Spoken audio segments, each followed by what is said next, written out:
Pierre ak ki nga xamante ne moo di honorable Ablaye Diagne alors def ñuy wax nu mu gisee dissolution assemblée nationale.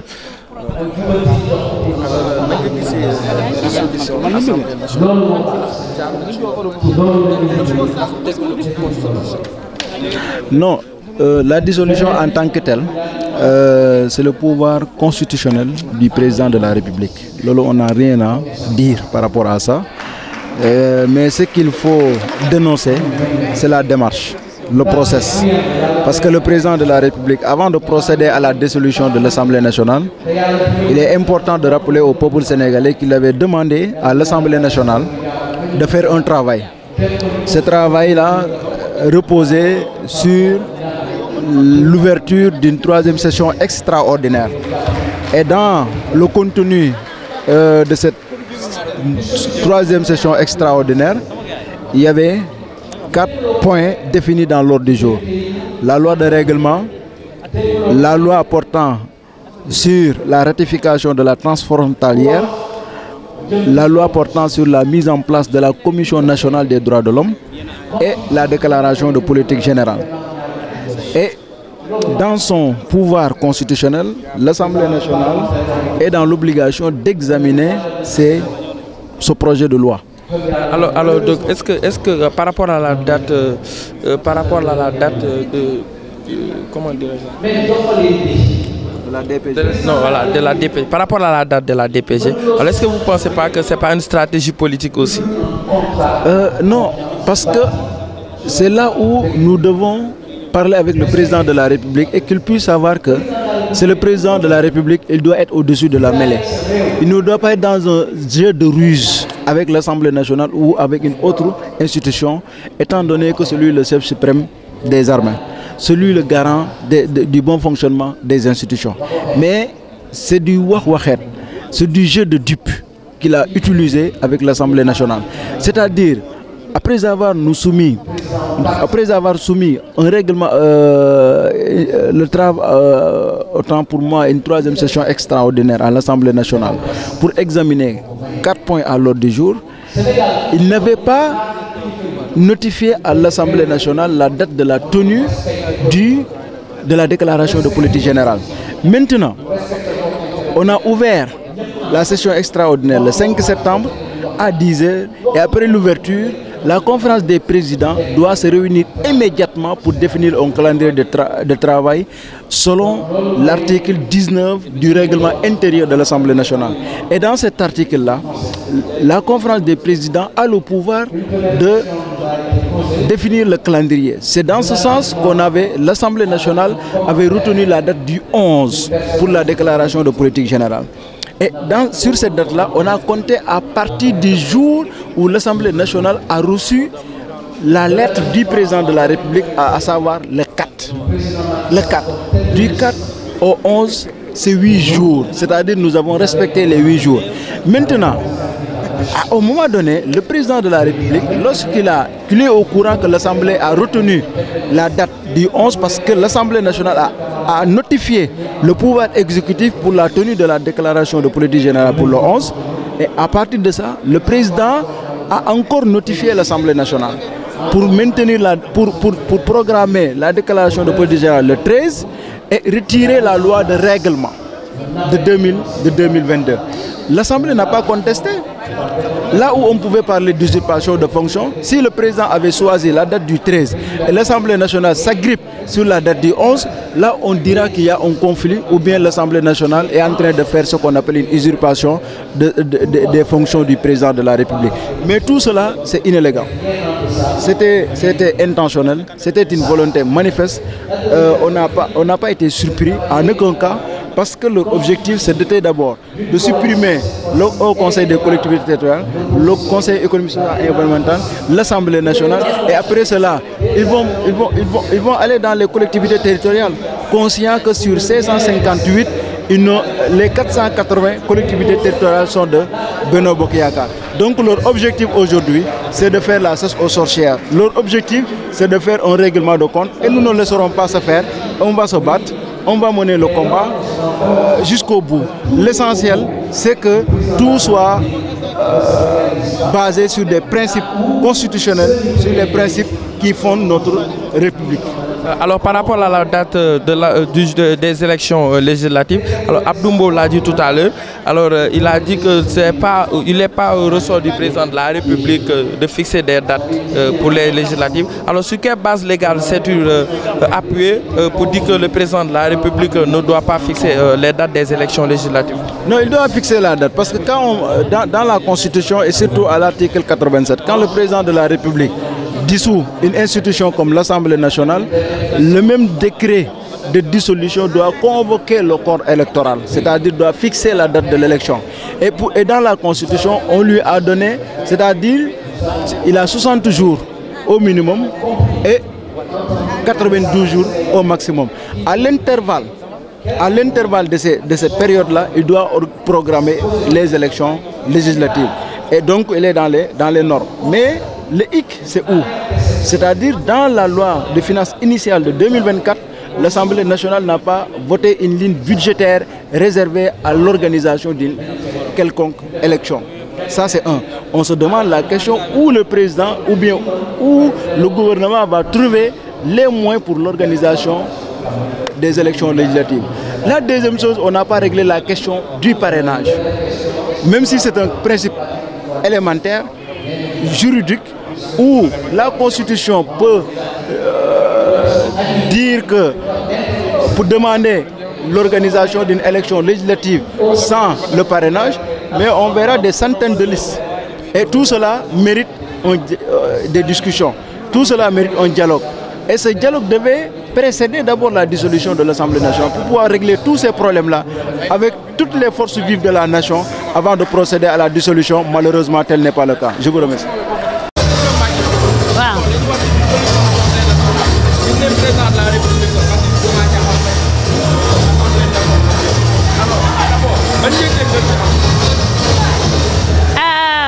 yëg-yëg bi ma ci am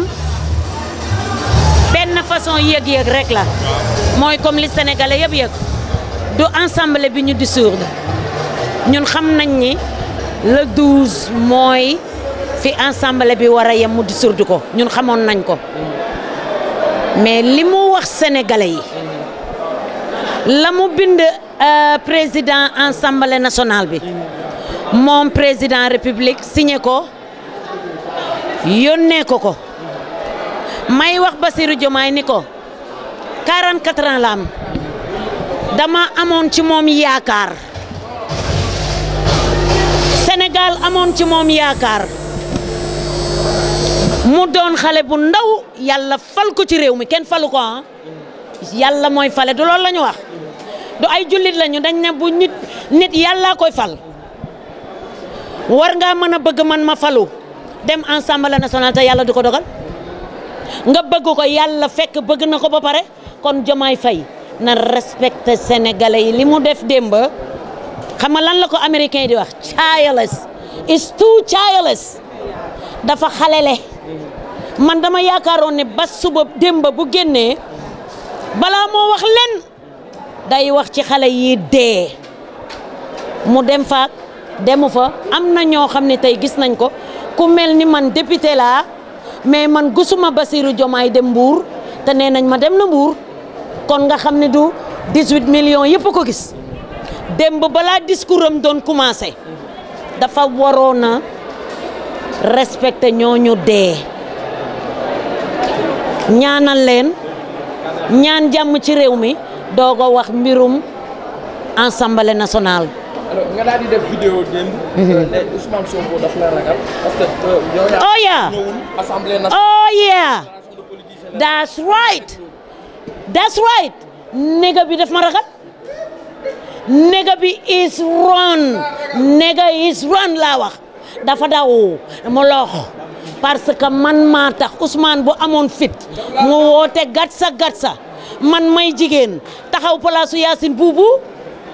ni ko fekk si ma ensemble nega bi ren kenn taxul mu daw Ousmane Sonko ñeme leen wax bi man la ragal li ma ko yoreel moo bari mu xam li ma ko yoreel nag te du may waxantu Ousmane xam na li ma ko yoreel li tax ñëwul ensemble man kese la cappaacoli baa ngi mais démb laa jógee Amérique pour benn fan kese pour laaj Ousmane Sonko li ngeen di mëbët yéen mënu leen ko wax lan moo ko diri yóbbu ko Sweet Beauté. That's what I wanna ask Ousmane, that's all. waaye mu lox waaye mu ragal ma man la ragal. dama wàcc yesterday fii ci Blaise Diagne ñu waxaat ko Ousmane mu lox kooku man la dafa daw na ma Ousmane woo ñu jàkkaarloo yéen journaliste ñu maye ko maak moom débat fii la juddoo ma juddoo fi gënuma député la woon député la woo naa Ousmane débat barki rasulilaay ngeen daw li ma ko yoreel te yàgg naa leen ko wax sama yoon nekkul ci dissoudre ensemble man Amérique laa dëkk xam yow nee naa leen démb laa jóge Amérique dama ni sénégalais yéen laay waxal amee Sénégal day neex ma ñëw ànd ak yéen muy metti ma ñibbi ñaari nationalité laa yor wax naa Ousmane Sonko ne ko mu ñëw jël ci passeport diplomate na tam musuma ko use I have the blue one ok Ousmane na may nit ñi jàmm dafa daw niga bi may wax sénégalais yëpp man maa tax Ousmane daw man la parce que nee naa leen li ma yoreel Ousmane bu ñëwoon mu gis musiba ngeen gis musiba looloo tax mu daw moo xam. waaw mais est-ce que jàppoon na assemblée du règlement de compte. du règlement de compte. Adji Sarr dafa dëkkul ci réew mi Adji Sarr du sénégalais Adji Sarr yaayam ak papaam juddoowuñu fii mu am problème ci réew mi tax ay nit dee lu tax duñu ko laaj Assemblée nationale xanaa duñu ay député waruñu laaj lii Ousmane dafa war a ñëw ñu di ko raay mbele ma koy rëkk Ousmane ma koy rëkk muy wax loolu dafa leer Ousmane xam na li may wax la ma ko yore laa wax moom Ousmane su ma weddee na ma woo débat journaliste yëpp toog ma won sénégalais yi ne Ousmane Sonko is not nothing that nigga he's just talking fii nag Sénégal la duma saaga Ousmane nday yaayam defuma dara duma ko saaga baayam defuma dara mais dinaa rukk Ousmane ba mu mel ni sungu fu buy ci digg réew mi waaw moo ma indi woon démb suba ma ñibbiwaat Ousmane da nga daw dama dagg billet Las Vegas 1000 way a mile pour ñëw Sénégal nga rënniga man mii la daw nee leen ko yéen journaliste yi boo leen gisee wuyul ku Ramaki actuellement nii léegi xam nañ ne amatul. waaw parlementaire est-ce que affaire yi du changer. comme lan. léegi amatoo wala immunité. oh non ama go back home and go to work damay dem dawali taxi yow damay dem letti damay dem jaayi sama caraxu ngaay ama immigré faatu laa yow damay make money ok li ma nekk député bu may ñibbi saagu sénégalais yi laay duy ba mu fees ak yëfu sénégalais mais den Sénégal am nga na go and make money pourtant sénégalais yi dañu yaakaar ne ku Ramaki ngi ensemble I don't need ensemble yow salaire ensemble ku na xam na ko yéen journaliste yi 1,300,000 dama koy make a day ok dama koy make a day sama billet bu may ñibbee Sénégal is triple may sama fayu weer sama billet Amérique 2 fois la li may fay ko ensemble man sama doole laa fi indi sama xel sama yëf di dimbali sénégalais yi kenn dimbaliwu ma ba ma fi juddoo ba ni ma màggee amul kenn ku ne maa ma sa dimbali ku Ramaki I am a woman and dama respecté sama bopp na ma sénégalais yi jox cër bi ma yàlla jox mooy rukk bi ma bëgg a rukk Ousmane ngeen xoolal doo yokku leen ma doole. Amadou Ba nekkatul léegi amoo leen vidéo actuellement est-ce que loolu du porter préjudice ci élection législative. damay ñaan yàlla sunu borom bi Amadou Ba sunu yëf la ñun ñoo bokk te nañ toog tuuti ñu xool Amadou Ba Macky Sall benn lañu toog leen ngeen seetaan coalition la ñuy def yow Amadou Ba ñun mënuñu génn ci Amadou Ba mënul génn ci ñoom moo tax bu nit ñi di wax damay def tekk ndax xam naa fa nu jëm mani xanaa du Sénégal la ñu bëgg a defar ñun ñëpp ñun ñëpp képp ku taxaw fii boo ko laajoon léegi mu ne dama bëgg Sénégal baax pourquoi bu ma la woowee ñu dem defar Sénégal doo ñëw ci man lu tax ennemi bi ñu bëgg a def suñu diggante Ousmane Sonko indi ko ci réew mi Diomaye Faye ni sénégalais yi nekk leen ay kàcc-kat comme man ni ma waxee mu dañ léegi dem leen di fen ma leen di fay mais yéen kii ku mu yab